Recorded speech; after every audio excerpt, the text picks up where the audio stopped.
What do George Washington, Buzz Aldrin, Mark Twain, and Akash Katakam all have in common? They're all Freemasons. Akash walked the red carpet, but craved deeper secrets. Can a biotech expert, actor, and pickup artist become a real-life Indiana Jones? I've been living like National Treasure, the movie, going to different libraries, going to graveyards, looking at old maps, all this type of stuff, you know? Let's stay curious and learn about the inside story of the National Treasure journey to find the Freemason past, life as a successful indie actor, and more, involving Akash Katakam on this episode of Learning With Lowell. What are some of these other projects that you're working on then? Like, where's your focus? And I don't know. I was just gonna make a joke about like taking care of your kids that we, but hopefully you still don't have any, or not if you want kids. Not kids that I'm aware of, you know, no kids that I'm aware of. I've been working, actually, the office that I'm in right now, I'm at the Plainfield Masonic Temple. And so as we've talked about in the past, I'm a Mason, I have no qualms about it. And I'm the secretary of the place, right? So I've been really digging into our history and writing our history. This organization is over 200 years old. And so in the first 100 years, they really wrote down a really nice compiled version of the history from 1817 to 1917. But from 1917 to 2017, there's not much written on the history. So but there's been a lot of activity. You know, they erected a temple that was 4 stories and a basement, so 5 stories. They financed it back in the 1920s and through the sale of bonds and getting loans from banks and whatever, a whole host of ways of financing the actual building. And it's still here today, and I'm working on actually restoring the building with a couple of the guys here. We got 2 years of funding from the state of New Jersey to designate it as a historic place on the National Registry of Historic Places. And so I've just been really digging deep into, all right, how did they first build this place? And just trying to get a bit of the essence of those guys who come before me, and really learn what did they do, how did they do things, and who were they, you know? So that's really what I've been doing, is a lot of digitizing of old records. But then also I've been living like National Treasure, the movie, going to different libraries, going to graveyards, looking at old maps, all this type of stuff, you know? And it's just fulfilling, doesn't even begin to describe it. You know, there's a level of like, I feel like I could work on this stuff all day, every day, and still not get enough, you know. At any point in this conversation, if you find value in it, please subscribe. It is hugely beneficial, and it tells Google and everyone out there that this is content worth watching. Thank you for everyone thus far who has commented, liked, subscribed, and told their friends. So that's really what I've been up to this summer. For the most part, at least the past month for sure.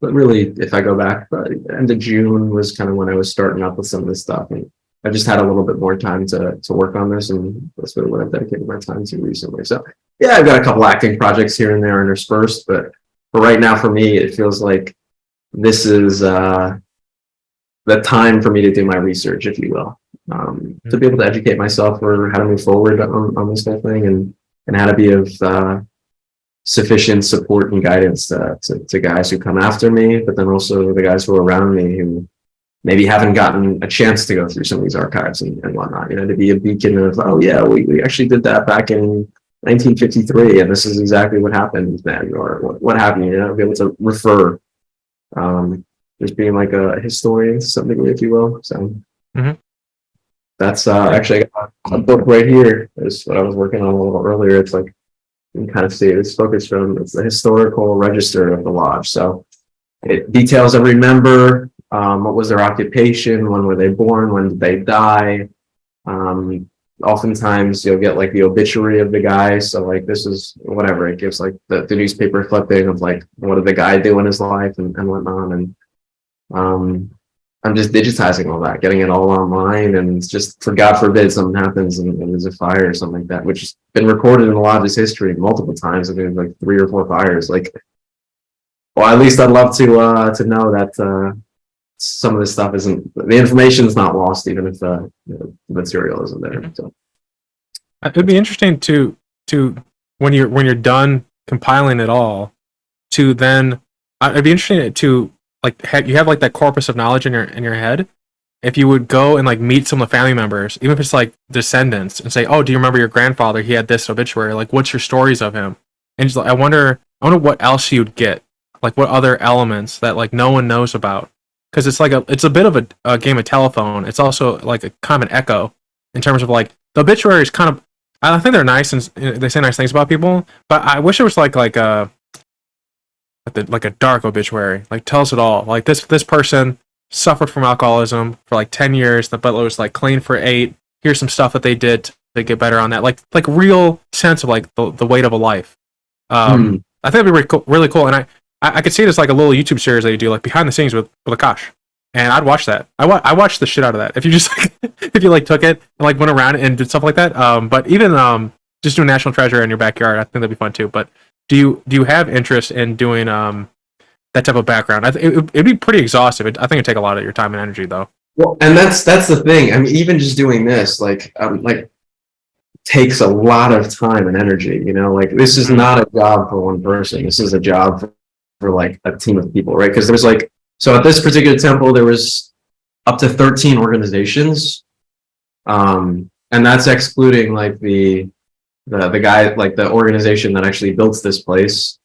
And so there's probably about 15 organizations that I'm like, you got to go through the history of each of these organizations was easily 80 years old minimum. So then like you got to go through every month's minutes books for each of these things. But then, so it's just like a stupid level of information to try to digest, let alone trying to read this like the script, because these guys wrote the script and it's like sometimes the ink pen was like watercolor based, which kind of like it's almost see-through, like it's just very faint and faded, versus other times you can tell like, okay, these actually really like nice permanent ink, right? I got like a quill pen around here somewhere that I've just been like playing around with that too, just to like get a sense of like, I don't know, you work on the stuff, you see it, you kind of imitate it a little bit. Like they still have some of the ink in the old the nibs of the quills. Like I found them the other day. I'm like, so like I'm messing around with the stuff that they left here, you know, which is really, really cool. I just feel like a little kid in that regard. Like, it's almost like playing with like your grandfather's old whatever, you know. It sounds fun. I can see the excitement behind it, because it's like this for example, like look at the safe, like that's a huge thing.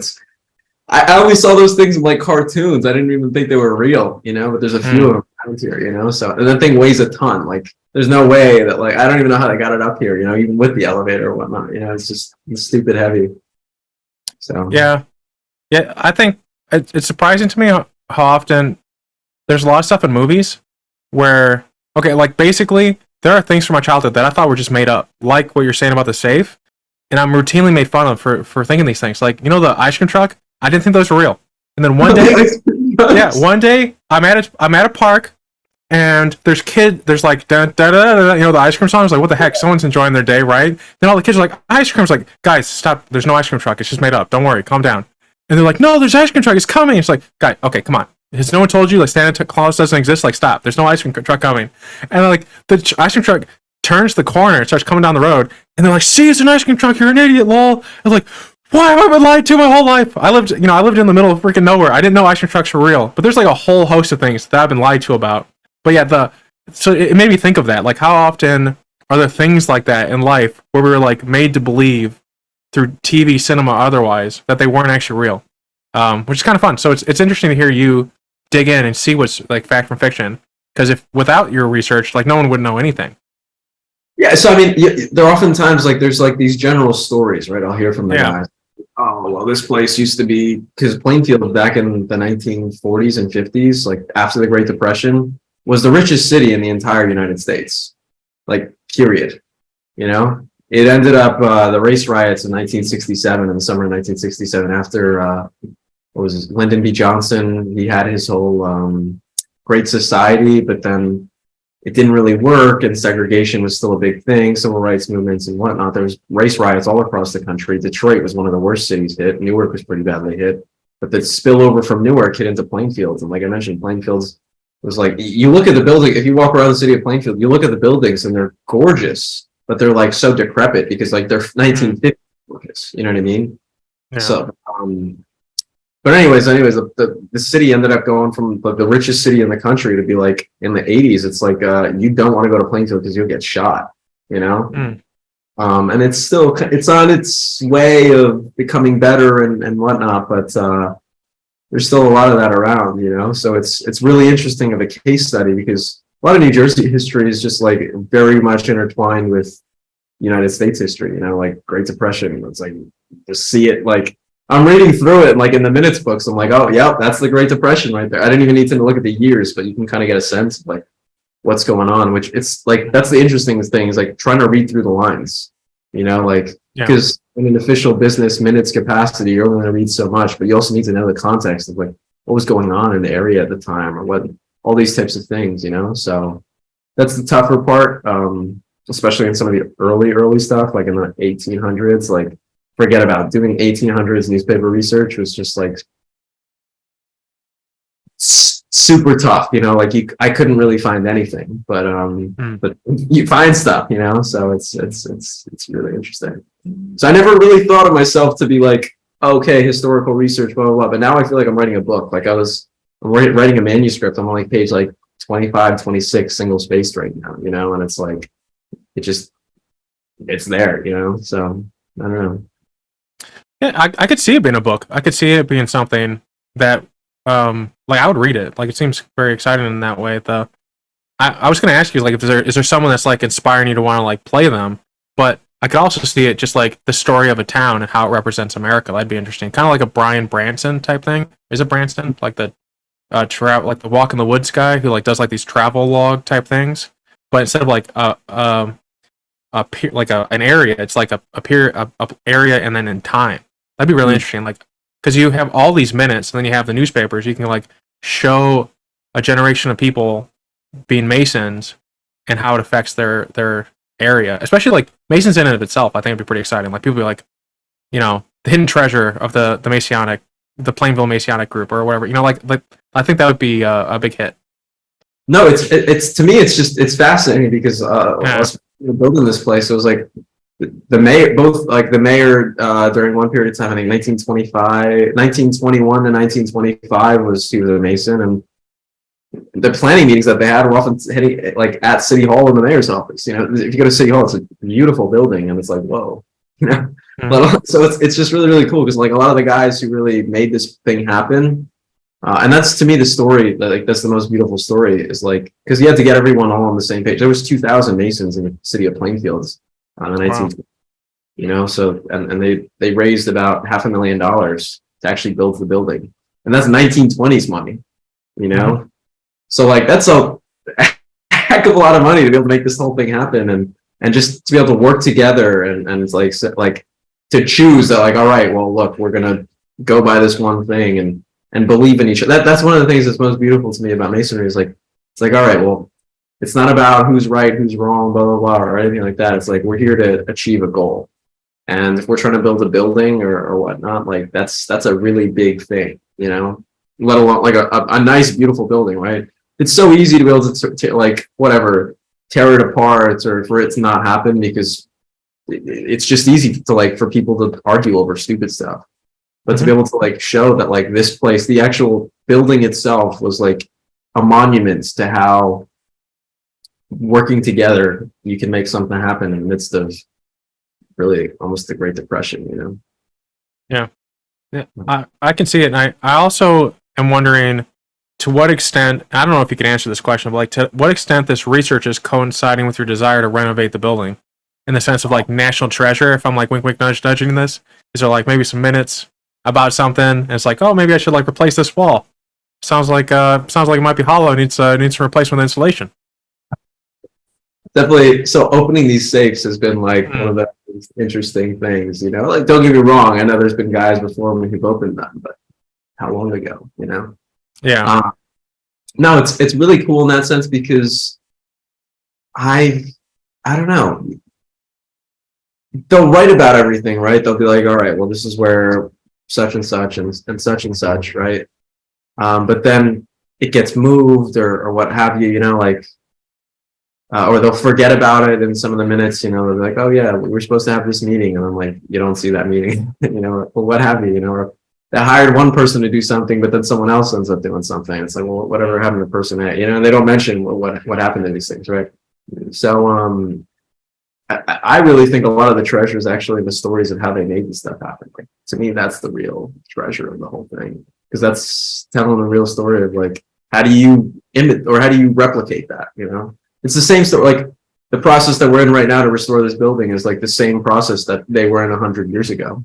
You know, and so anything that we're upcoming, you know, I'm like, all right, well, guys, we just have to look at what did they do, you know, because they face the same problems. All right, we got to finance a building $500,000, or we're going to come up with that money, you know, or whatever, you know, or we have to hire these people or those people or whatever, right? Like insurance, all those things are there, you know. How did they think about these things? Where did they go? What did they do? They have all of the letters, even of like every single organization that they reached out to.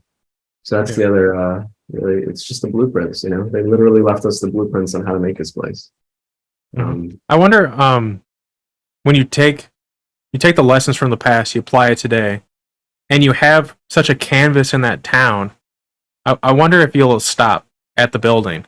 You know, like I could imagine you seeing the town with these beautiful buildings but decrepit and think, you know, why don't we restore the town? That'd be pretty interesting. No one's done that in the history of the Masons. You know, that'd be kind of cool too. Like bring it back. Like, because Detroit's having a renaissance right now too. Detroit, they've been demolishing buildings and like letting farmland and agriculture come where it is. And actually, the downtown's one of the nicest places now. The last I've been watching like this little docuseries on it. It's really cool. So I could see something like that happen in Plainville. And like, you know, like you never know what the seeds of what you're doing. Like when I look at people when I interview them, I always wonder like 5 years from now, what could I see Akash doing? And I could see like, you know, if I fell into a coma, I wake up and I come and visit you. It's like this street. This is what it used to look like. Here's the picture. I started, you know, with that conversation we had with you. I can see something like that. That'd be pretty cool, though. I mean, the building itself is really cool. I just was thinking, like, would Akash stop? And I'm like, I don't know. It sounds like the town might be a good canvas for storytelling. Definitely, 100%. And each building tells a story. You know, I was. Yeah. Oh, who told me this? It was kind of recently too. They were like that. Architecture is music, is stationary music. In other words, you look at a building and it like evokes music, you know, it tells a story through music, you know. I was like, oh, that's really cool. I actually really like it. Especially when you look at beautiful architecture, right? This is a neoclassical style building.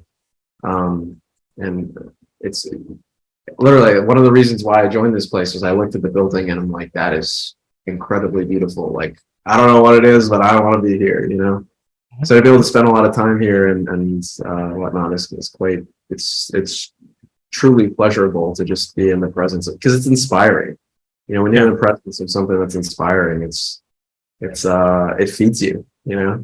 And so also, so who knows, maybe I'll become a developer, you know. I've done the acting thing, I've done this, I've done that. Now I'm developing. Who knows, you know? But this will be a great case story or project. I'm like, all right, well, I've done that, I've been there, I've done that, I know how to do it, you know.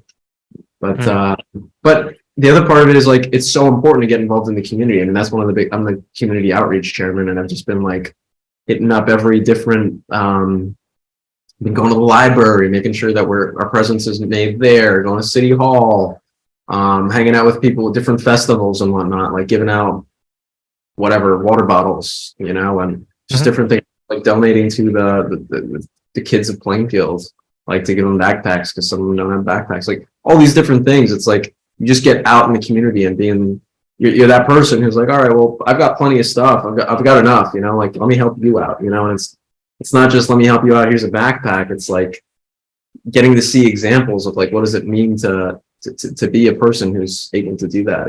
It flips switches in people to remind them that like, oh yeah, I don't have to be someone who takes from the world all the time. I can truly give of myself, and that's the person who's really abundant and wealthy, is the one who's able to give, not the one who's just getting paid all the time or whatever it is. You know what I mean? So it's really cool. I think I have two thoughts on what is one. It's like the trajectory would almost be Arnold Schwarzenegger, where he was like doing acting, he was doing real estate and developing and stuff like that, and then he went like did really great in acting again. But at the same time, it almost feels like I don't know if you could ever leave that town. Like the integration of you into like all these different things. Like I think a lot of people are so disconnected from their environment. Like you go to New York or you go to like a different city, like that's a different texture. Like, Mhm. what I would love to do is just like travel America and find like the local nerd, like the local, no offense, but like local like Akash, who's like really integrated, and just like show me the beauty of this town. Oh, Show me the part of the town like nobody knows, and I would like record it, like do an interview there. I think it'd be a lot of fun. But it seems easy. like this is like, I Yeah, don't easy think, thing I would say to do that. And I only got connected with this person recently in the city of Plainfield, at least. Visit the Historical Society of the area, or the Genealogy Society. They will tell you, this is like hanging out at the library. I was working with a genealogist because I was doing some research on the different people. They know everything about, like, you want to know a history of a town, you meet with the local historian and the library if they have one, or the president of the Historical Society if they have one, and or you meet with the genealogist. Because those two people can tell you what went down in this town, how it went down, who's who, everything. You know, so that might be someone for you to look into, or maybe even your own local area. You know, hook up with these people, and I'm telling you, they'll tell you some stuff. You know, they know what's up and how things happened, and so on and so forth. It's really cool. Yeah, I've thought about just like a quick aside on like projects on my end. I've thought about, you know, like there's hot ones, like the guy who has like people eat wings. I've thought about like what if it's like, I like tea, but I wonder if you could have an interview where you go to someone's home, or like you go to a place like a neutral location and you have an interview where you have that person teach you like their favorite meal while you're having an interview at the same time. I think that'd be fun. Or like you could because there's like so much texture to that. And I think that sometimes it's hard for people to relax and feel safe in sharing who they are, especially when they're having like tens of thousands of people that they know. Like if anyone, like I like that, like sometimes people that come onto my show and they don't research it at all, so they have no idea like they're about to get like bombarded. so they just like, then afterwards, like, how many people listen to this? I was like, oh, you don't want to know. Just go home. Just go home. You don't want to know. But so I think I'll have to check those out because I think that'd be a lot of fun.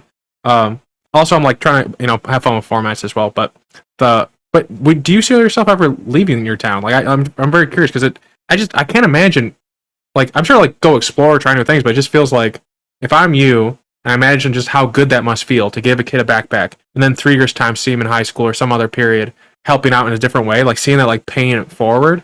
I feel like that'd be really hard to replicate anywhere else. Yeah, I mean, I would not.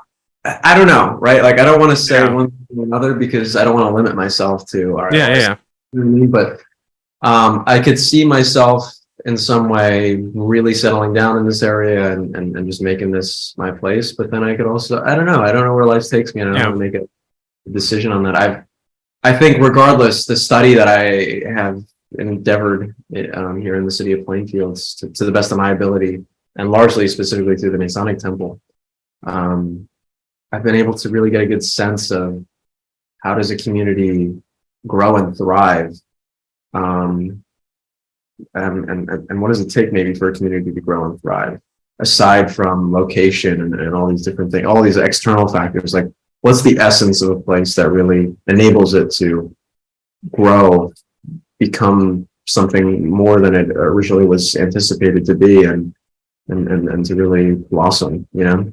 Mm-hmm. And then on the same token, what causes it to wither, you know? Mm-hmm. Because so it's a really, really interesting case study. And I don't know, there's like, I love history, you know. That was one of the things that, like, one of the things I found is a lot of Masons are like history nerds, like level 10,000, you know? Mm-hmm. And not just like local history, but like they'll look at biblical history, whatever, you know, like history in general, you know.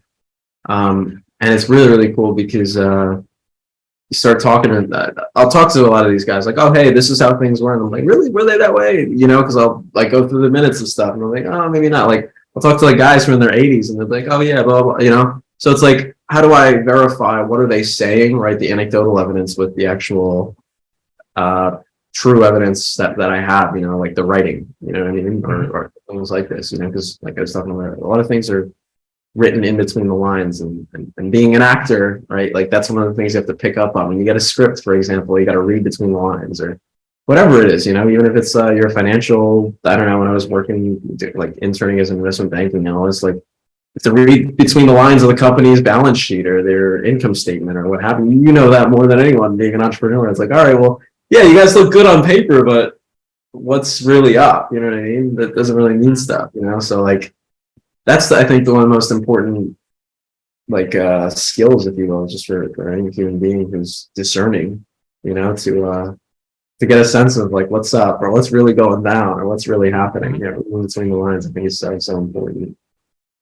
There was a person who wanted to come on the show, and I had a pretty good idea that they were going to make a bunch of claims about their business. And so I was like, hey, can you just like give me some, like you can redact as much as you want, but can you like give me a balance sheet or something that you have? Like just show me that there's any basis for what you're saying here, just so I know you're not full of shit.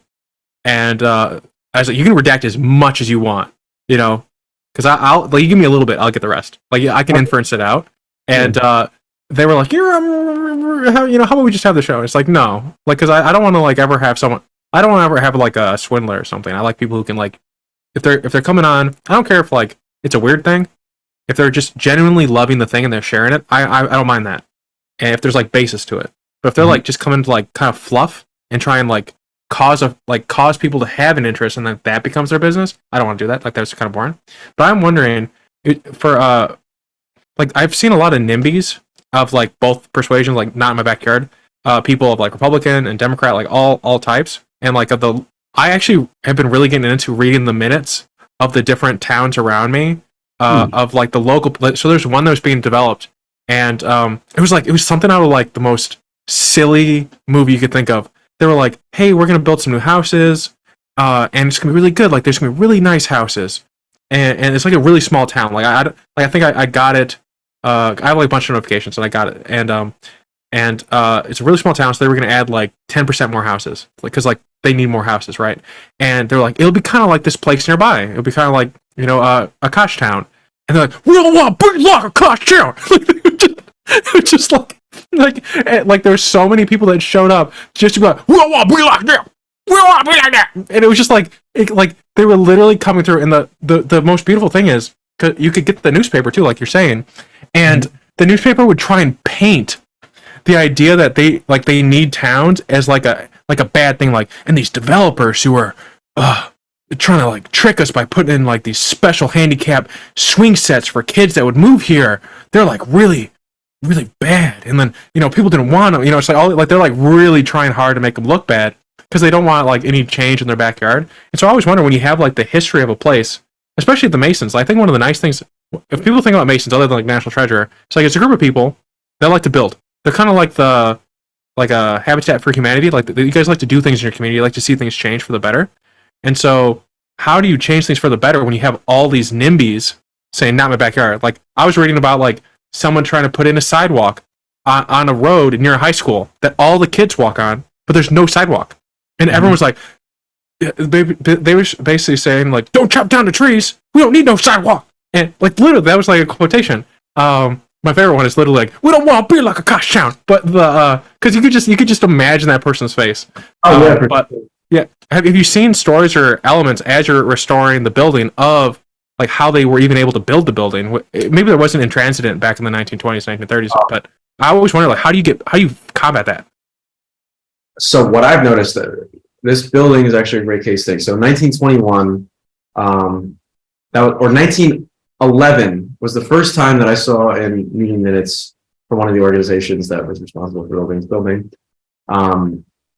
that the idea was even floated that like, hey, we want to build a building, right? So one of the lodges, and a lodge is just a group of guys who form a lodge, and it's just like a organization, right? So this building at one time had 4 lodges. I mean, it's 4 different groups of guys who, whatever, set this, whatever, right? So one of the lodges was like, hey, we want to build a building. Like, we want to build a building. And every other lodge was like, ha, good luck, So nothing happened for 10 years.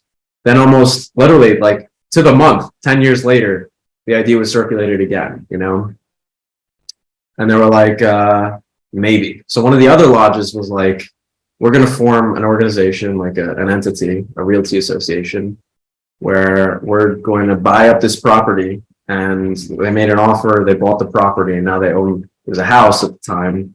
And then they were kind of in the business of landlording a house to a guy, but they didn't have nearly enough money to like actually finance building a building, So 5-6 years go by. That was in 1921. So 1921 to 1927, or 26.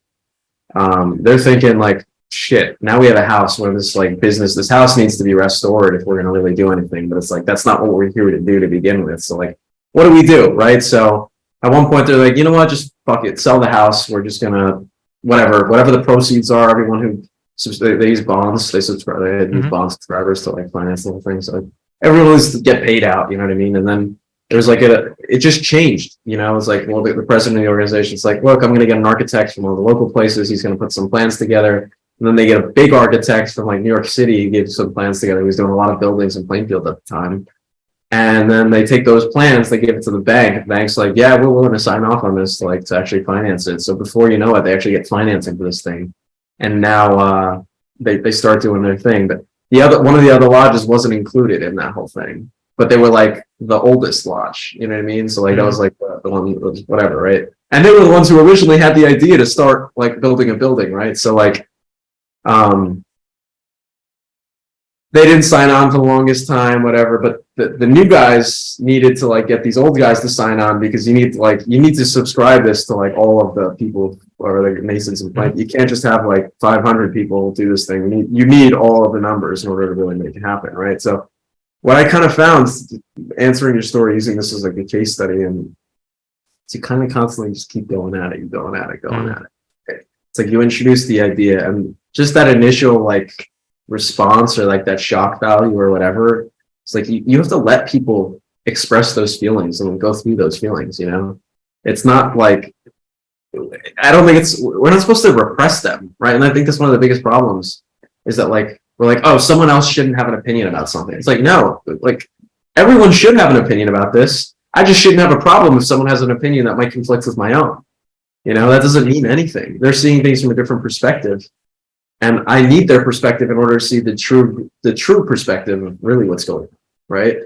So it's I think that's one of the most important things, actually. It's like, allow people to have the emotions, right? There's nothing wrong with having emotions. Actually, that's what makes us human. But really, if we want to get past something or solve something or really endeavor to fix something, we have to be willing to really hear each other out, and like you were talking about earlier, treat everyone as the same, you know. Just because they might be a landowner, whatever who they are, it doesn't mean shit, you know. You're another person, I'm another person. Even if you're just some schmuck, you know, well, you got an opinion.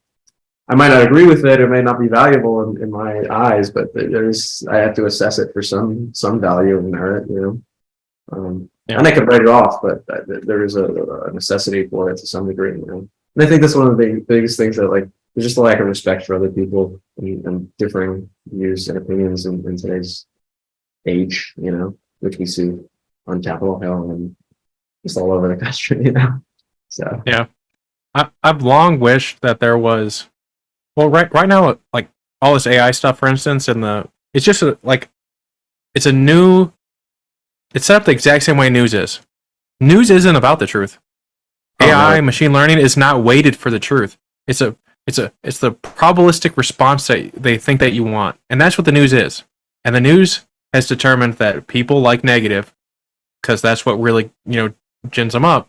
And so it's really it's like an extrapolation of the same principles. Like, we're not, like, the way we ingest information is not based on truth. And I think I've talked to a lot of people, like, how do you have like a truth engine, like a way to weight the truth? Because, like, you know, AI essentially, like the machine learning stuff, it's not really AI. I don't know why. I think people overuse it. I've had AI companies on the podcast, and I've literally asked them, what's the AI component of your startup? And they're like, no, it's just statistics and machine learning. It's like, okay, well, you know, I understand why you're saying AI now. You want to raise money. But it's literally just, if you have like, I'm going to go across, and there's literally just, it's probabilistically looking at the sentence and saying like, it's probably, and they weight it based on the fact that they've aggregated so much information off the internet. And then done like statistics and all these things on it. That's all it is. Yeah. I do wish there was an element of like, how can we weight towards truth and then like account for bias? And then I've had thoughts on this, but I really wish there was like a service or some type of like if Twitter or something was like that, I think it'd be really good or like really interesting to see like truth. And then you can like scale it. Like how much, like if you know you're the person that if you see one negative thing, you'll get fired up, right? But if the news gives you 9 negative things, like you're gonna be like neurotic, but it's not actually that bad in the world. Like, you know, like we're in the safest time in history and stuff. But you could say it's like, okay, I'm willing to have like one of the 10 bad things go through because I want to have an accurate representation of what actually is going on and stuff like that. So you can like scale it. Like I want like full truth or like chaos. anarchy. You know, like you can like wait, like have like a very personalized thing. Anyone who's out there working on that, please contact me because I would use the crap out of that. That is cool. Sometimes you just want chaos. Sometimes you just want chaos. Oh, of course, yeah.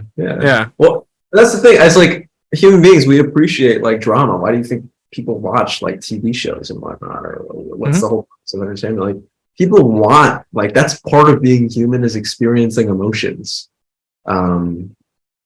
anger, fear, joy, everything in between. That's like what we enjoy, you know, and there's nothing wrong with it.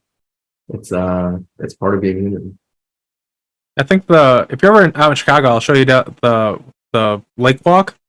The lake walk basically exists because one person just kept suing the city. Okay, and that's why there's like that. Yeah, there's like a huge documentary on it. Well, not a documentary. It's like a walking tour while they talk about it. You can watch online, but it's called literally Chicago Lakefront, the history of it, and it's really interesting to learn about everything that's going on. But if you're ever in the region, I'll show you around. I also learn it with you because I haven't seen all of it. Yeah, no, I remember I've been to Chicago, I want to say at least once. And oh man, the architecture in the city of Chicago is amazingly beautiful. Like truly it's interesting. Beautiful. But I don't remember if it was the lake. I don't remember. I remember something like that, but I didn't ever go on it, but I do remember hearing about it or different parts of it. Yeah. So yeah, it's just interesting because like one person. Go ahead. No, I was gonna say I wanted to hear about some of the stuff that you've been up to recently. Yeah, I'm working on new projects for the podcast, as some people are aware of. I'm trying to do like in-person things where like I go out and like we'd have this conversation in person because there's a lot of this that we don't get. Like if we were in person, I think like we would have to like we'd sell tickets to it, and not like that we would like have a cage match over it, but I think it would be like such a popcorn worthy thing. Like we would just have fun, but there's like chaos there that you get by being in person. So I'm looking at doing those. There's there's like 3 million people around me, so I feel like that's probably, you know, an easy thing to do. And then I'm working on doing like these dirty job-esque series that are like 60 to 90 minutes. But it's not just professions, it's also like ideologies and lifestyle. So like people in BDSM or like a Republican in like the heart of a Democratic like a Democrat city, like Chicago, for instance. Like what? Like I think there's more things that make people similar than dissimilar. And I think if you just listen to them talk about their life and see it through their eyes, it'd be really interesting. Like for instance, like what's it like to have like chronic anxiety to the point where there's a lady when I was going to college that would just run from one classroom to the next, and people would make fun of her. And I was like, well, why is she doing that? Like I doubt that she's ignorant of the fact that people are making fun of her. Like I doubt she's like getting her jollies off for it, but maybe she's into it. I don't know. But it was anxiety, right? And so imagine like following that woman through their day, seeing what it's like, and then having like interspersed an interview where she explains what it was like when she was at that red light, when she was in front of that door, when she saw 4 people walking her way. Like all those elements that you don't know when you look at the people around you. I think with that texture and context, it'd be really fun. But those are some projects I'm working on right now as it relates to the podcast. I'm also looking into the Incan Empire because no one's written about it, and it's like the largest empire that ever existed on the face of the planet. So my name Akash Inti, right? That's my given first name. So I'm half Indian, half Peruvian. Akash is like from Sanskrit. It means like ether, sky, ether, right? And then Inti is the sun god of the Incas. So I'm half Peruvian as well. And so it's interesting. It's really, really interesting because I agree with you. A lot of stuff was like kind of lost, if you will. So I would really be curious on whatever research you're doing in that realm. I would very much be interested in learning more about myself. So I can give you 2 factoids right now. One is the Incas are the only society in the history of mankind that wiped out hunger. Like they completely wiped out hunger. Like there was in Rome, they had the dole of grain, but there was still hunger. Like you would still starve. In the Incan Empire, they had like an emperor, and they had no currency because it was all just like the emperor says go here, the emperor says go here. They had very like kind of like autocratic, but not really. But so their way of currency was prestige, and they got prestige by overabundance. When the conquistadors came over, they had literal houses, like storerooms of shoes, of bracelets, of food, And it was like, we don't need them, but they're here when we need them. And it's like, look how good of a production we did. Look how good we did here and stuff like that. So they wiped out food, like hunger completely, which is huge. And the second thing is, most people think when the conquistadors came over that they had like these great technologies and that's why they won. It's not how they won. Disease basically did 90% of the work. Right. But they didn't have the best technology. The metallurgy, the smithing of the Incas was as good. And actually there was a lot of stuff that they found that was more intricate and they couldn't even figure out how they did it. Like it was that level of craftsmanship. But the way that their technology was more fiber based. So they would have armor based out of fibers. And so when the conquistadors came over and they tried out these fibers, they had bridges made out of fibers, like these huge suspension bridges made out of fibers. And the conquistadors were so scared to go on them because they're like, they can't hold up their horses, we're going to die. But they could because they're so strong. They had vessels the size of like the Inca, like the Columbus ships. They had those size just made out of fibers and reeds and stuff. But the technology was so good as armor that the conquistadors would literally take off their breastplate, the metal, the technology that they came with, and would put on the Incas because it was so much better than theirs. So like the Incas, if they weren't like completely depopulated by disease, would have probably built something that was like that would rival China. We would have had like because they were consolidating down through like moving people around, kind of like communist China used to do, like move people around for like economic benefit, and what Russia did, and they were in the process of like solidifying that. So if you gave them a little bit more time, maybe they could make that transition, maybe not. But if you gave them more time, it would probably have had like a China, like an empire level China thing in South America, and that's a huge different ballgame. Like Argentina at one point was as big as economically as America, but then it had a lot of corruption. But those are two factoids. That's really interesting. Fiber and food. I remember reading that a lot of so Incas didn't write down history. I think they used knot tying, if I remember correctly. So like in order to send messages, they would have runners like run messages from one place to another.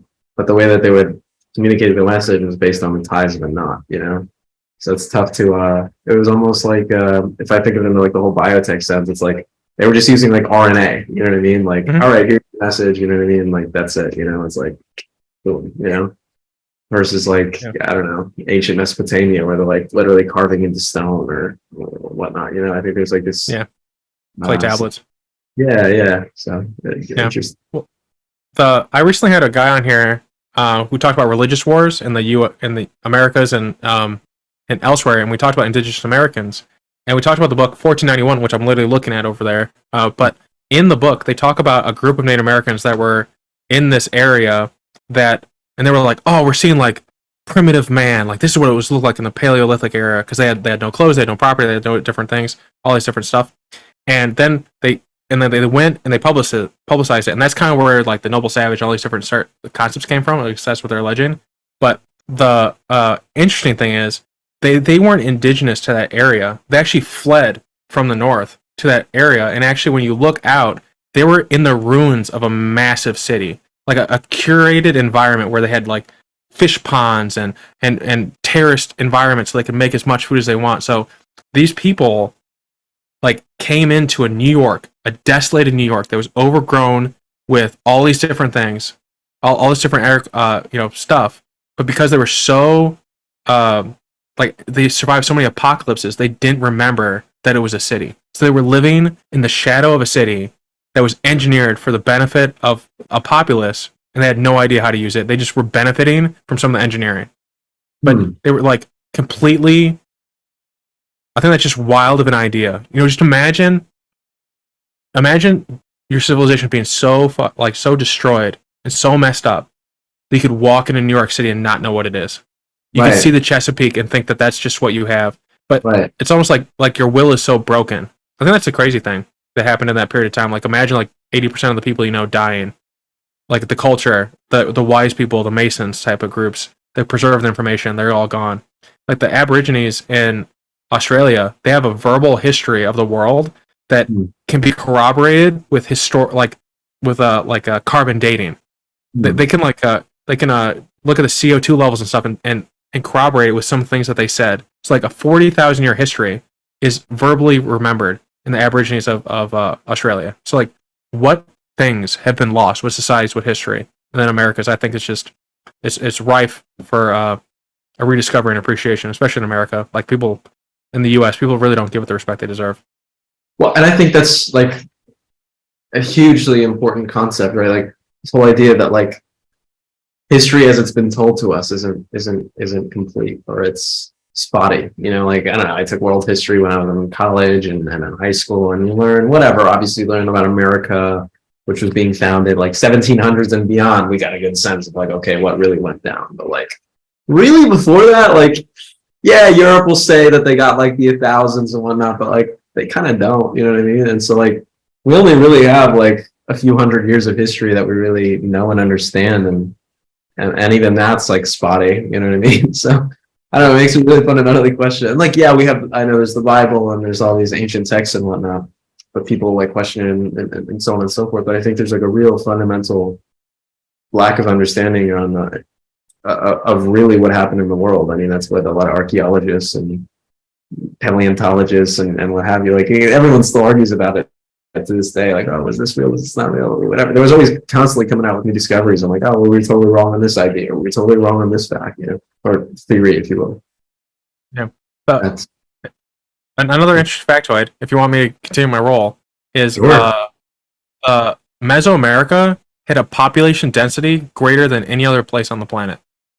Wow. There are more people in Mesoamerica, you know, like per square mile than anywhere else. And you're probably familiar with like the Teotihuacan or like the Aztecs, for instance. Right.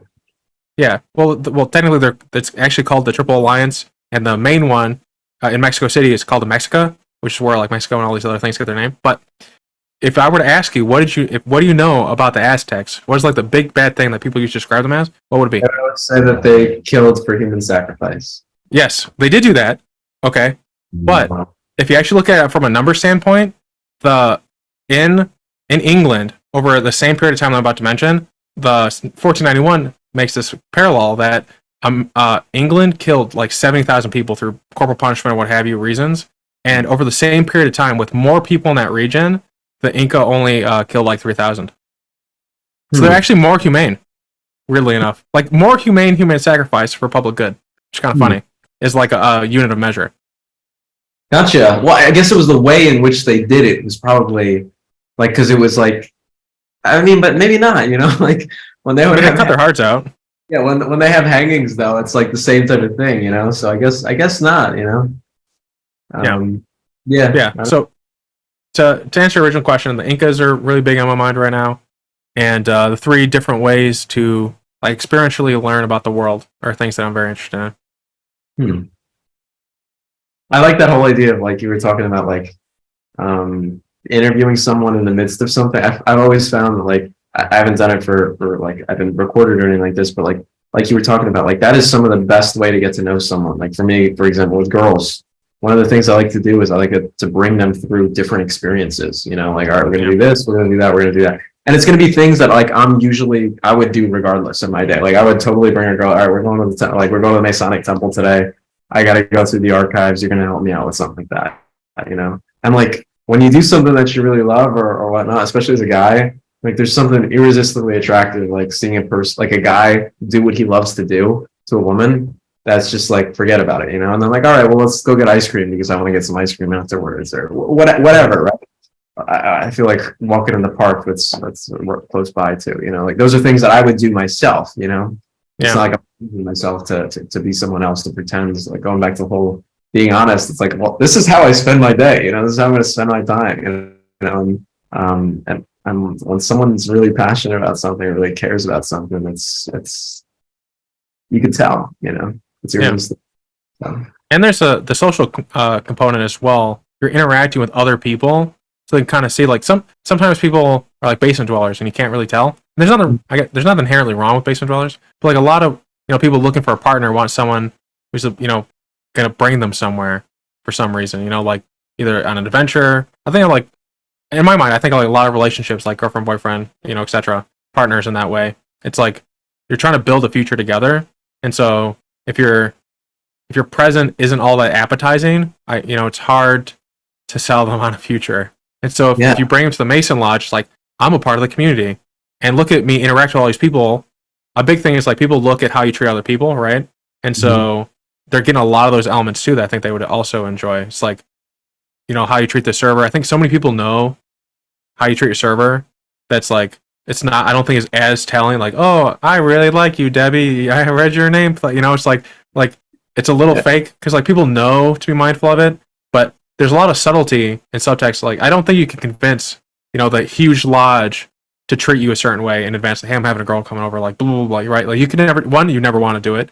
But from a woman's standpoint, from the woman's standpoint, it's like, she's getting to see how you're appreciated.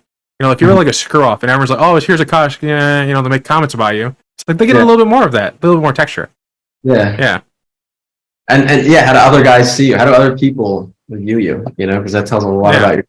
You know. Yeah. I think also it's just imagine going around town. You're just going for a walk with her, and like kids come up. Oh, thanks for the backpack, Mr. Akash. There's nothing like cooler than that. You know, that's like I think something like a lot of guys. That's superhero stuff.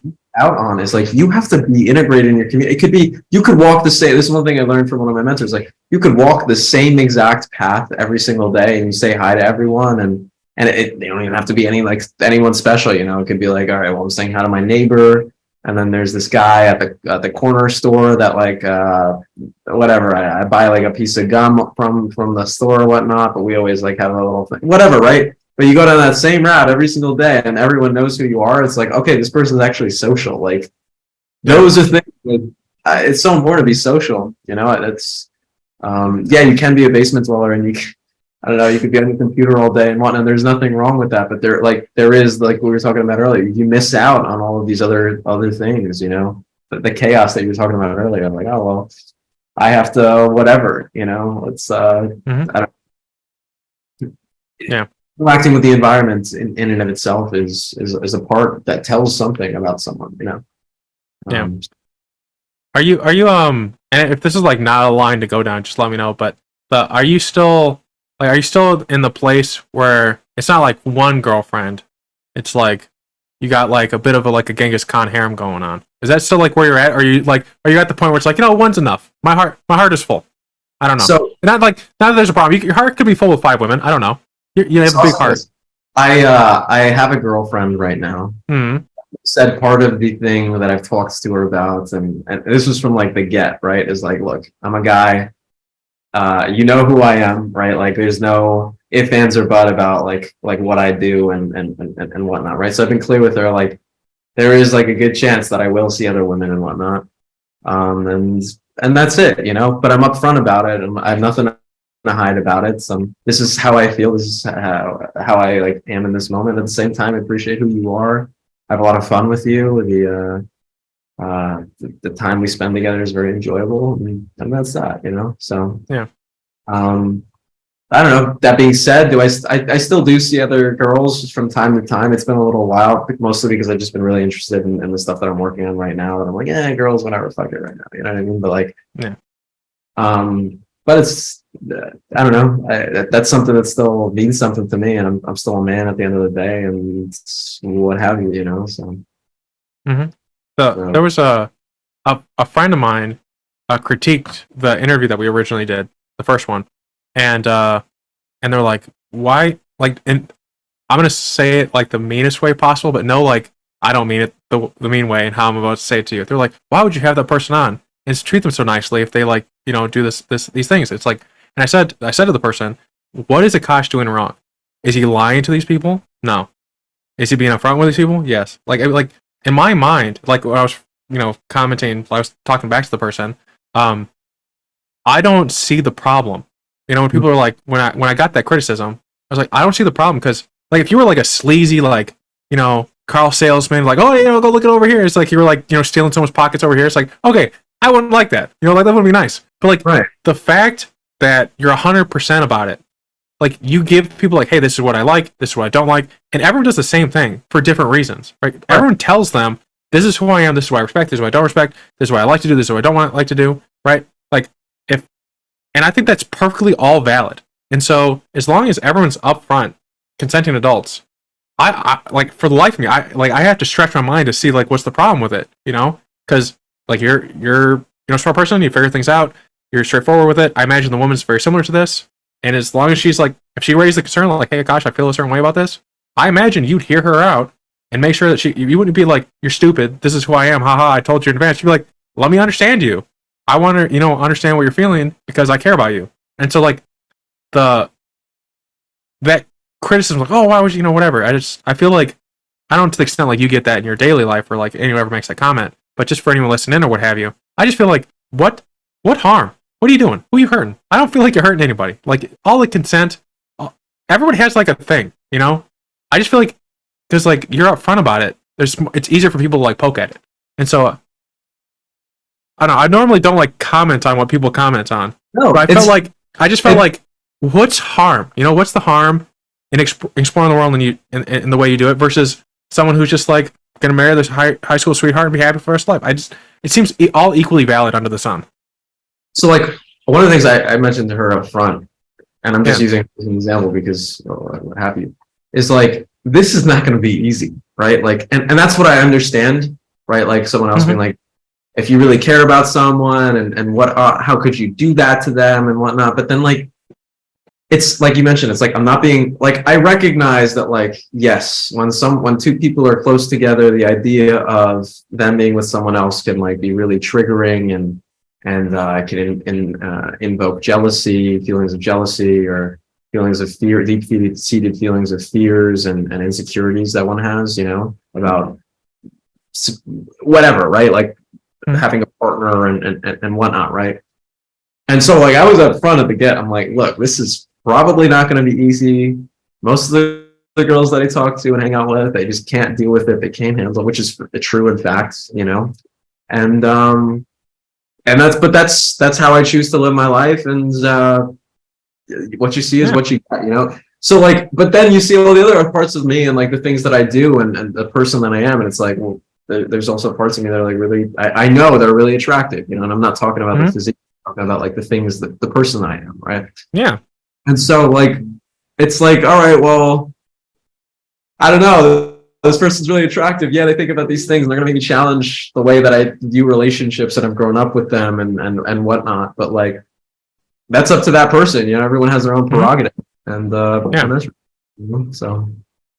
Well, it's also like moral. I like when we look in the past, there's like that moral relativism. Like, oh, if I was in that time, I wouldn't have done that.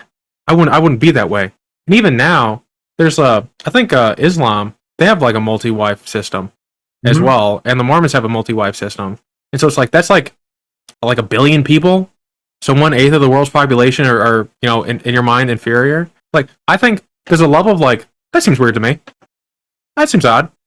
Like, go ask, go learn. But to be like, why would you have that person on your show? He seems, like, that isn't like a good way to treat someone. It's like, how is he treating them wrong? Who is he hurting? Like, that's, I just kept asking. I was like, who is he hurting? It's like, I don't know. We're still friends to this day. The person who I'm mentioning, and they're probably going to listen to this. So so I wasn't mean about it, but it's like, I don't know. Like, I was recently talking to someone who, they're talking about patents, and if they're listening, I say what I'm about to say with love, but in the US, patents are basically, is it novel, is it new? There you go, you got a patent. In the EU, is it novel, is it new? And the moral element of like, is it good for society? And the person said that they really liked the European model, because they have the moral element of like, is it good for society? And I asked this question, like, how do you justify that with the idea if you took someone from Europe, you took someone from the Middle East, and you took someone from Asia, and you sat them in a room, and you said, here's the patent, they wouldn't be able to agree on what's good, because everyone has a different approach to what's good. Right. What's the priority of society and stuff like that. So, in my mind, I love that aspect of humanity, that there's these different perspectives on how to go about life. Like, there was a teacher of mine in college, I think, but he talked about how he was in the Middle East and he met someone who had multiple wives. And he's like, how do you do that? What's that like? Just like complete, earnestness, like no judgment. And I think that's the best way to ask someone a question. Like, if you come in like, what the fuck's wrong with you? Like, you're not, I mean, I think you'll probably be like, well, I'm about to have a fun conversation, but like, it's not like the best way to engender a good conversation.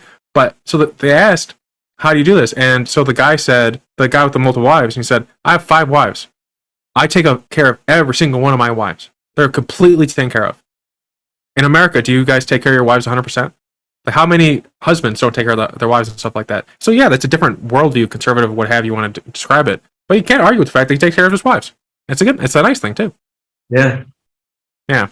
I completely agree. Like, how do you approach someone on a question is hugely important. For me personally, if someone with like a little bit of attitude when I'm saying something, like, all right, buddy, well, that's it. You're not getting your answer, because like the way you ask the question says everything. You already have your idea, whatever. So, all right, say whatever you want to say, whatever, right? Like, so I think that's something that again comes back to this whole like approach everyone with respect, right? Like, do you really want to know something, or do you want to just whatever get your jollies on asking a question about something? Yeah. If that's the case, well, I'm not your guy for whatever, right? I just don't put up with that type of stuff, which I know you don't either, right?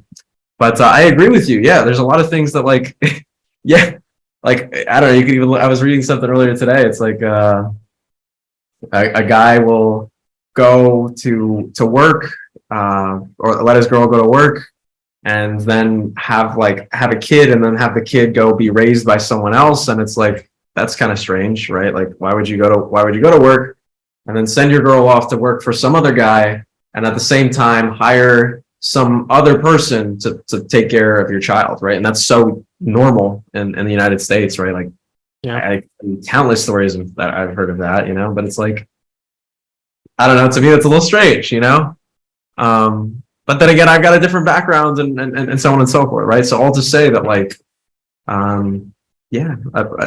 everyone's got their own opinion, everyone's got different ways of seeing the world, and be open with what people are presenting to you, and understand that they've put a little bit of life experience into whatever they're giving you. Yeah, sometimes I get these comments where someone says, one person said, why did you ask such a stupid question? And I will respond so calmly to it, and then they get kind of twitchy about it. If someone like kind of rude, like on some level they know they're being rude, and so I like if I'm in a mood to be entertained, I'll just respond like very calmly, and they get really twitchy really fast, and I'm like, I'm just having fun, like I don't care, because the thing is, maybe they'll give me something I didn't know. It's a little fun game for me. You never know what people teach you about yourself. Oh, so, not at all. There are times where I'll tolerate it for the wild ride of it. It's like it's like a roller coaster, and you don't know what you got on, but you know it's about to be fun. I appreciate that. I really do. I don't know. It's you never know what you're gonna get with people, and that's one of the things I tend to enjoy a lot. It's like you mentioned, you find things out in ways that you didn't never ever expect. One of the big things that has been a change, and I think we're getting to a lot of the big things that have happened. It does seem that the last 6 months of your life, it's been a big kick up. It went from you're doing construction in conjunction with acting, but it's if I were to guess, I'd be like, it's almost like you're almost full-time acting, because like I'm seeing all these updates, like I'm doing this, and it's like, it's almost, I don't know if this is a thing or not, but it's like the strike is almost like, because I don't think you're a union or whatever, like it's like you get to like kind of grab all these great deals, but it seems like you're almost to the point where this could be like a full-time thing. From the outside looking in, that's what it feels like you're like going up a whole nother notch since the last time we spoke in terms of just your professional acting career. Yeah, so actually on that note, it's funny enough that I haven't been doing too much acting work recently, at least in the past month. So in recent history, but a lot of my projects are like that I did like a year ago, a year and a half ago, 2 years ago, are like surfacing, and that's one of the interesting things is like I found is like, especially in entertainment, being an actor, it's like you can do something and then have no idea when it's going to show. Like the I don't know, the person in me who wants like instant gratifications, like, all right, I finished my acting part, like where's the product? And it's like, well, meanwhile, like the editor has to do stuff, all the post-production work has to be done, and then whatever, and that takes time, right? Because people have lives too, so, and then financing issues sometimes or whatever, right? But some of the stuff it's just that I did it like 6-9 months ago or a year ago, and now it's surfacing. Oh, okay. And there's other parts of it that it's like it just kind of is surfacing all together, because I was doing a lot of projects at that particular time. Like it would be like in a month I'd be working on 3 or 4 projects. So that's part of it. But then also I guess I have been doing some, like I just started a show in the city of Plainfield, New Jersey, and that was my first lead role, as a stage theater actor, which I'm not too much into the theater stuff, but you want to be a good actor. One of my mentors told me, you want to be a good actor, you get on stage. So that was a really and that means there's something. Yeah, I wish I was near New Jersey so I'd come see you act. Even if it's So on cool. the stage. Yeah. I Definitely. would, if there was like a part of it where like I could throw a tomato at you, it's like like break a leg. I would do that for you. I'd be that guy that says you suck, and then it's like all up from there. Like I'd set this expectations really low so you can really blow people out. I feel like I could be that guy. Like really like keeps everybody humble. I don't think anyone wants that guy, but I could do that for you. I think that's important. I think it's Yeah. because everyone like will be like, oh, you're doing awesome and whatnot. It's like, no, be real with me. Like after rehearsal, everyone on the stage crew is like, oh, you're doing awesome. It's like, really? Because that role I like totally screwed up and whatever. Don't BS me. So sometimes I want to almost that a little. Yeah, there was recently like a little like not clip, like a little, like there's a guy who makes comedy sketches. His name's Gus Johnson. He's up in Wisconsin, and he made this sketch of like drama kids doing like they're like submitting themselves for opportunities. Yeah, I don't know what the term is. Okay, but they're doing that, and they're like, oh, I hope you get it, but you fucking suck, and like they're like all acting all this fake way, and that just sounds exhausting. Like I kind of like things to be as binary as possible, even though there's so much gradation in life, where it's just like, I've ascertained that you will tell me the truth. Great. You seem like you're gonna lie to me. I no longer am listening to what you're doing. And like it's kind of like I filter things in, because the more, not like mentally lazy, but the more like straightforward you can be with certain people, the better the feedback is, and then you can use that mental energy to do more useful things versus just discerning if people are lying to you. Are they just like trying to kiss up? You're the leading role. You're the big man now. And they want, like, they see you going somewhere, and maybe they just want to attach themselves onto you as like a ringer. I was talking to a comedy person recently, and that's a big component of comedy. Is like this, like, evil networking aspect where it's like, who do you think is going to be successful? Then you have to like be in their group, because if they're successful, then they'll bring you up. So it's a little bit of like, are we friends with that person, or am I just kind of riding them up to a level so that I can knife them later? So it's funny you say that, because I think that's in every industry. I noticed a little bit of that when I was working in biotech back in the day. I noticed that everywhere, in the pickup scene, everywhere, it's always, it's a little bit of like, you got some people who are a little fake and like just trying to jostle for status, if you will, right? Like exactly what you're talking about.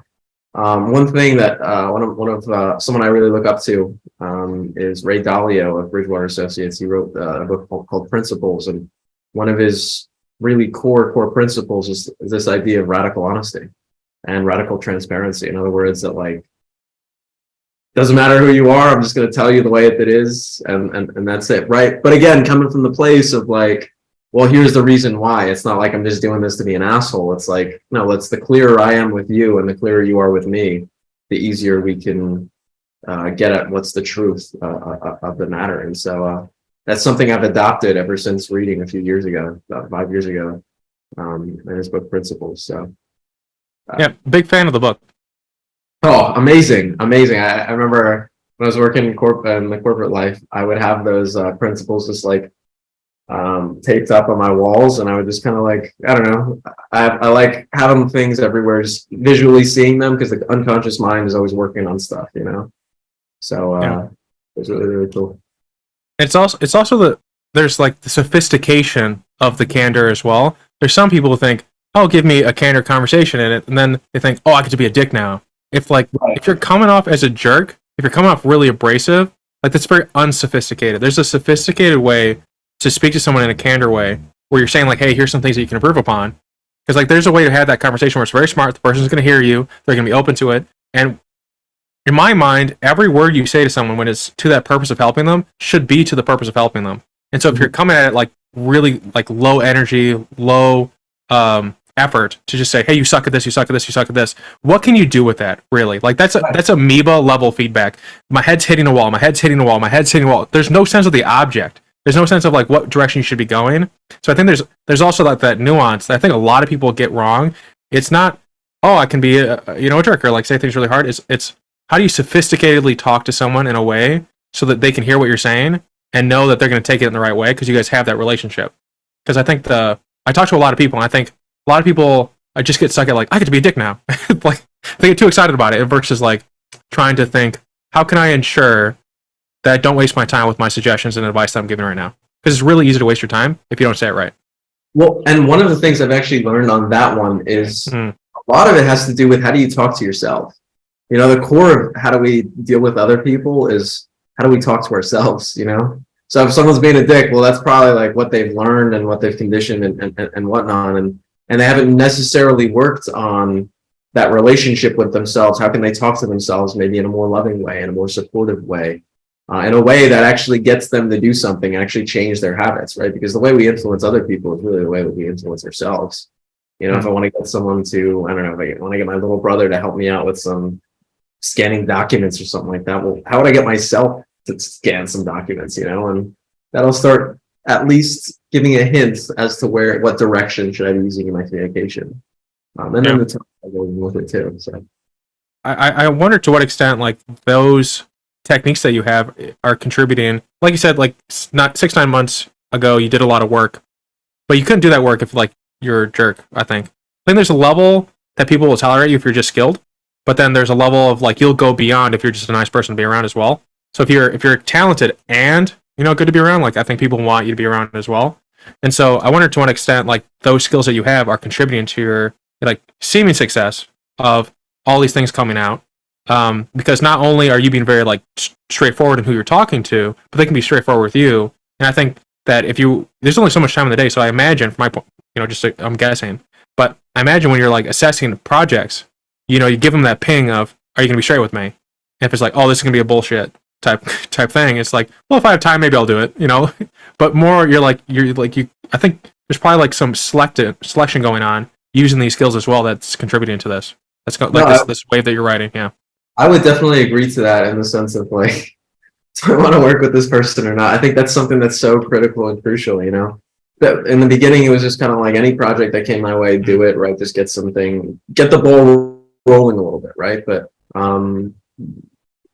I guess I'm a little bit more selective these days in terms of like, all right, well, I really want to work on something like that, do I not? Part of me still just likes, just keep putting your reps in, and that's the way I approach it, I was looking at the career of Antonio Banderas, for example, and I think it was like 7 years before he hit his like first real like big Hollywood blockbuster type movie, But he was doing the thing for 7 years, So I'm like, all right, let me get my 7 years down and let me really really assess how's this thing going, I think that's the other thing. A lot of times, especially when people are pursuing a dream or what have you, it's like they eject too quickly, So yeah, but going back to the whole idea of like this whole being personable, I think I don't know, through time it just becomes a part of you, and I can't really assess if is whatever is going on because of that or it's not. It's just it's integrated into my being at this point. But it's like tough. Well, whenever I'm out, and you let me behind stage, I'll be that quality tester. I'll just observe how people interact with you. And then they won't think I'm watching them. And then afterwards, we're like, that person's being a full shit. And we'll overlap our instincts on different people. What you were saying about like being that guy behind the scenes who's like whatnot. I was just the other day, I was at like a picnic for like hanging out with friends and whatnot. And I was talking to one of my other friends, and there was this other guy who was like clearly like inebriated, like beyond a reasonable doubt, And so like he would just say something like crazy or whatnot. And I would just go like, like to my friend, like axe him, like kill him, I don't know. It made me laugh, I was like, that one, he's out, But yeah. As you were saying that, it reminded me of that.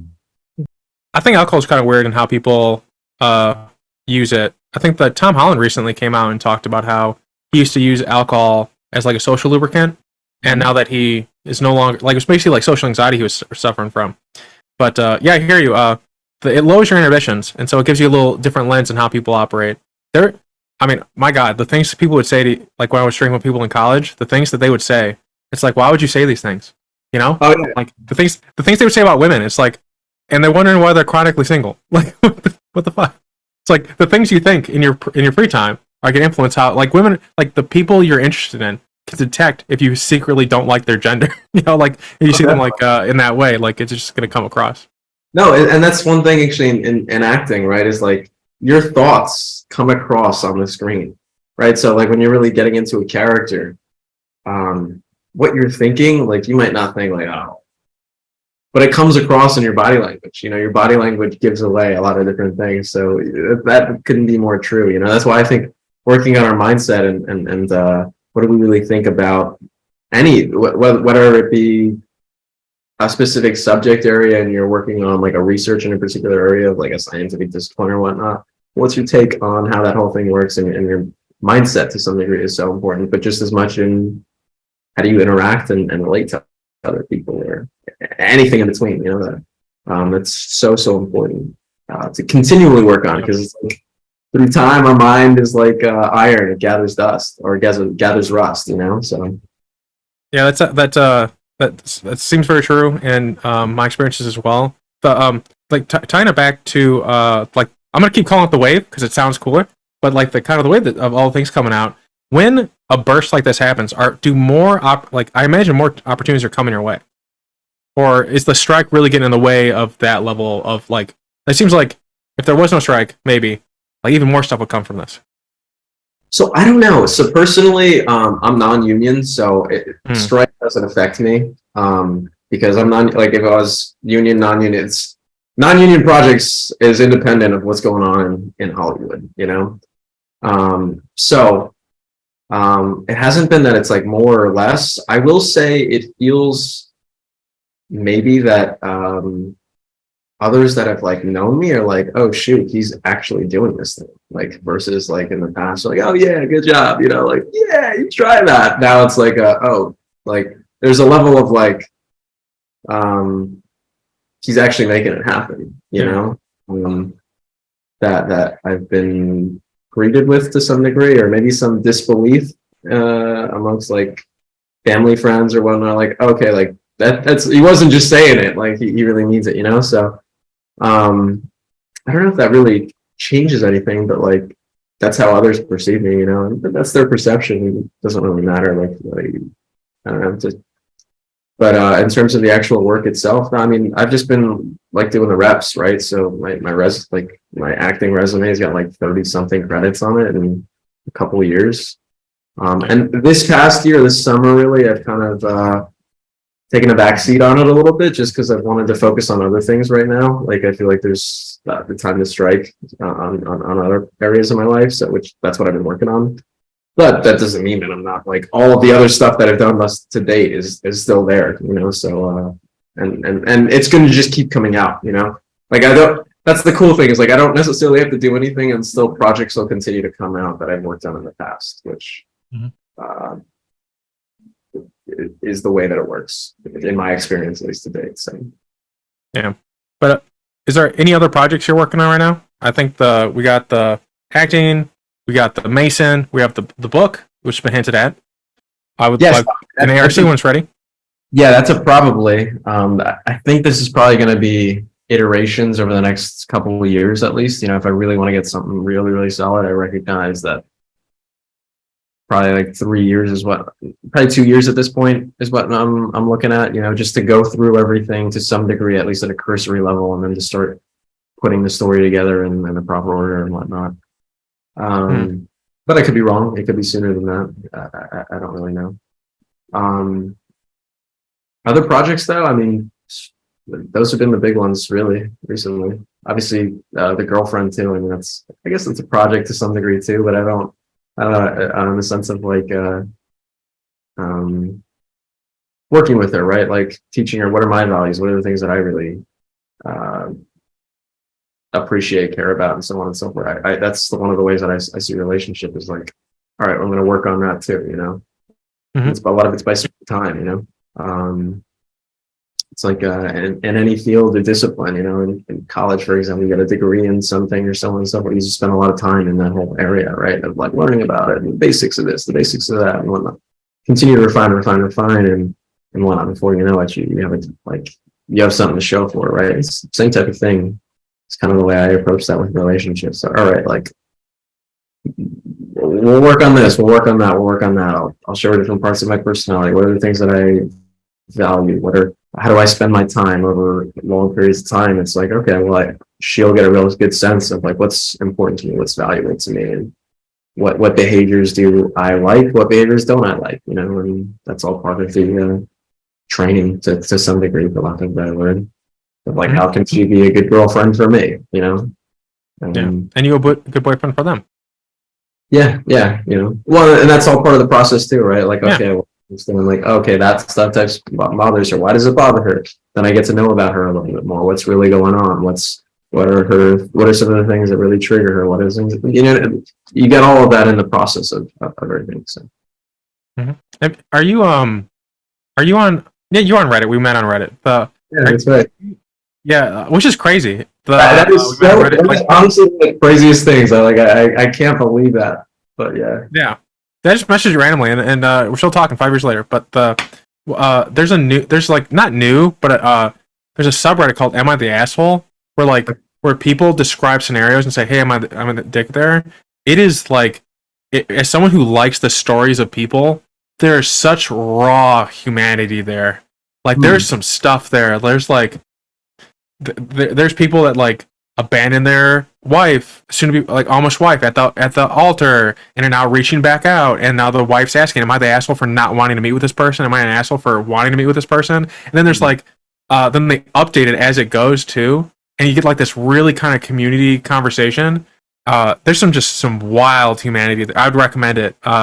There's some crazy stuff there, but it's also just like sometimes it's sad, sometimes it's really bad. But there's always something there that I think, as someone who likes to learn about people, that's enjoying the history of stuff and the subtext, it's really refreshing to get, like recently someone was, like one example is like someone like got a house and they're renting out to like their friend's brother or something. And then their friend's brother was like, hey, can I give the rent to the landlord versus you? It's like, I am the landlord. And the person got pissed and started like slamming the doors and like, how dare you take advantage? Like, how much mortgage are you going to have? You have like blah, blah, blah. And the guy was already getting like a third of what normal rent would be in the area. So the guy was like, am I an asshole for not being more clear on this or something? And then there was an evolving conversation where like some of his friends were like kind of like socialists or whatever.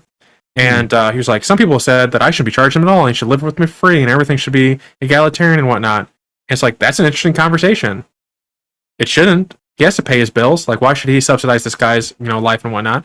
But that's, I've been basically reading them all the time with my wife, and it's been a lot of fun. I feel like if you want an opportunity to see different aspects of people's value systems, I think if you were to go on there, sort by controversial, and then just like read them and ask her opinion, it's wild. Like, just the stuff there, it's fun. I'll definitely have to take a look at that. I appreciate that. Yeah, yesterday I read one with a guest on the show because I was like, oh, this is fun, and I do it all the time. So why not read it together, see what we think? And there's like, it was kind of fun. I don't know, it's like a little wooden on my part, but I like the idea of more like a philosophical conversation on life. Yeah, I think that'd be a recommendation for you, as well as the book On Working by Robert Caro. He wrote the books on Lyndon Johnson and the guy who helped build New York City. I forget the name, but The Power Broker. He talks about how he writes those big tomes, and it seems like as you're in the middle of a giant, opus, like it'd be a book that you recommend. But are there any books or anything that you recommend people check out, or at least me? I'm always looking for new things to learn and read about. Yeah, I think right now, man, most of the reading I've been doing is just the minutes right now, honestly. So like that's check out the minutes of the Plainfield Masonic Temple. No, a lot of it's that's really what I've been reading right now. I really can't remember. It's just been newspapers from like the 1800s to 1900s to current day and all these types of things. I don't know. I saw actually my dad was watching this movie the other day. So I'm a film kind of guy too. Hacksaw Ridge. Yeah. Familiar? That's a good movie. Yeah, I love that movie. Life is crazier though. The real life. No, he kept going back. He didn't stop. He kept going back. He did more things. Like, apparently it was more. Mel Gibson said, like, if he did everything that the guy, like, showed everything the guy did, no one would believe it. Really? The guy's wild. Yeah, I'd look into it. It's really cool. But yeah, that's a good movie. I was just blown away, man. I didn't watch it again with him, but he was watching. I'm like, Dad, that is an amazing movie. Yeah. And then I would also say just lots of staying in touch with higher power, prayer, all these types of things. I think it's super, super important. which that movie shows like. That was one of the big things. That's one of the things I actually really appreciate about Mel Gibson, controversial as he is, if you will, is like how he puts a focus. Like that's something that's about like very important to him as an individual, and it comes out through a lot of the films that he's made in some way, shape, or form. Right, even in Apocalypto, for example, where it was like, okay, the gods were different, if you will, or higher power deity was different, but he still illustrated the like that theme or that concept and what it meant to him. So. I don't know. I love Mel Gibson films and Same. So I'm a big fan. Mel Gibson does not get the love he deserves. Oh, I completely agree. He's brilliant. Well, truly brilliant in terms of like what he's put together, and I appreciate he's the kind of guy who's like, well, this is what I think, and that's what I think. You know, I'm not gonna kowtow to anyone because you want me to think this way. It's like, well, this is what I think, you know, and this is how I want it to be. You know. Is there anything you're trying to learn? I guess this like might go back to the minutes as well, but since it's Learning with Lowell, I've been asking people, is there a subject material or thing in this world that you're curious about or actively trying to learn more about? Yeah, I mean, honestly, it sounds like it's gonna be the Mason minutes and understanding your local. No, I mean that's part of it. I think always learning more about myself at the core. A lot of that is through relationships or with people, right? Part of it's through pickup and all that stuff. And that's the other thing, by the way. Like that's going just as like strong. Like I've been leading a few. I've been working with a mentor for now about 5 years, and he's like, "All right, you're going to start leading some of the classes now," you know, and that's kind of cool, you know.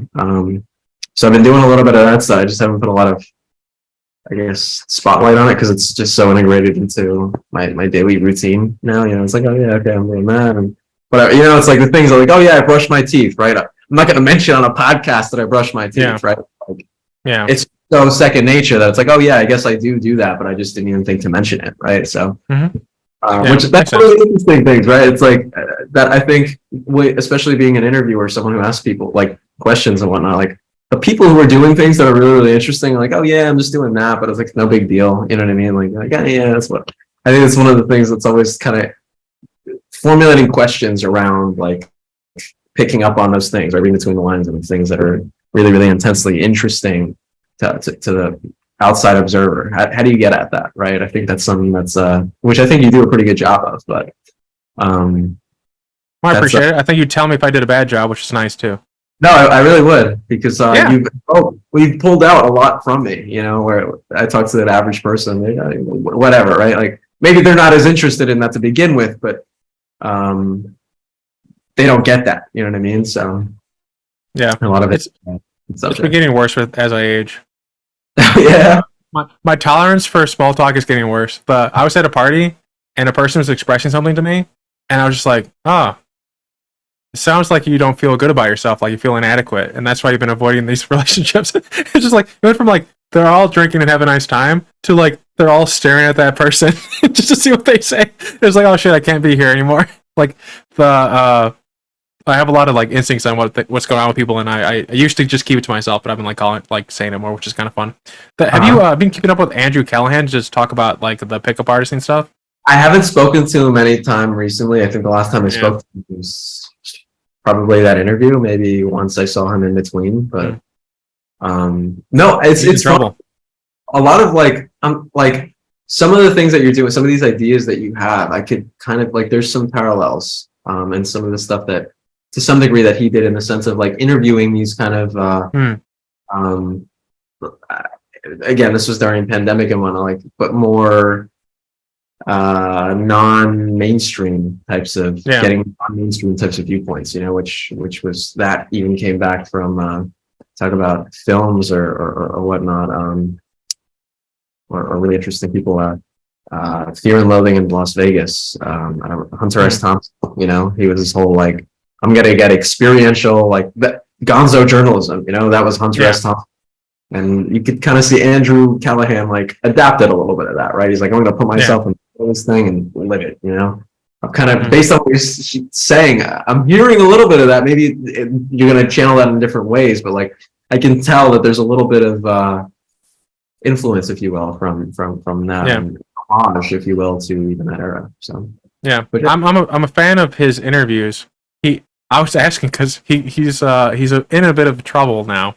Oh yeah, no, I've heard. I've heard a while ago. So Yeah, there's two people that I've enjoyed like their content. I love to have them on and just talk about like the mental health aspect of what they're going through because no one ever talks about mental health. But anywho, I know we're running over and I want to respectful your time. So Akash, I want to thank you so much for coming back on 6 months later or more, depending on when this goes up. I don't know what day it is anymore. But thanks for coming on the show, sharing your life and the secrets of the Masonic Order and the hints of the National Treasure epic that you've been going on. Thank you very much. I'm lastly going to mention, I think I'm just doing this for my director, right? So there was a film that I was in, it was called Blood and Lust. That was selected for a couple film festivals. I think it's supposed to be in somewhere in September. So that was screened at a theater in Cranford, New Jersey just recently, and it's probably going to go up on Amazon or something like that sometime soon. So that's just like a little, all right, I was in that project. You want to see me in a film? I played a vampire in that. There you go. There's another project. Look in the show notes. Yeah. So another project that was selected for a film festival. One was like New York. The other one was Toronto. I don't know. I'll send you the details on the whole thing, and if you guys are interested in that, you can check it out. So that is everyone watching, get interested and check it out. Tell me what you think, and if you didn't like it, we want to hear the candor version. But you should like it because I don't know. You're quite talented, in my opinion. I put like your real thing. I remember that. People liked it. Yeah. You're so raw. Thank you. Yeah. I've got more footage that I don't know. I'll package it up again sometime soon and put it together of some of the newer stuff.